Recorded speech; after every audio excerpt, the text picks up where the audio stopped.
ప్రేమకు సంకేతంగా చాక్లెట్స్ ఎందుకు ఇస్తారు? చాక్లెట్ 4000 సంవత్సరాలు పురాతనమైనది. మెసో అమెరికాలో కరెన్సీగా వాడేవారు. మాయన్స్ చాక్లెట్ను రిలీజియస్ సెర్మనీస్లో వాడేవారు. చాక్లెట్ మెక్సికో నుంచి స్పెయిన్కి వెళ్లి తీపిగా మారింది. అంతకుముందు బిట్టర్గా ఉండేది. వాళ్ళు హనీ, షుగర్ యాడ్ చేశారు.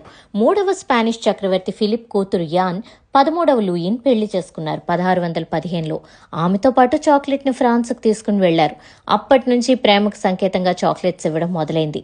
మొట్టమొదటి కమర్షియల్ చాక్లెట్ బార్స్ని 1847లో జేఎస్ ఫ్రై అండ్ సన్స్ బ్రిస్టల్లో తయారు చేశారు. తర్వాత జాన్ క్యాడ్బరీ బర్మింగ్హామ్లో 1849లో చాక్లెట్ స్టార్ట్ చేశారు.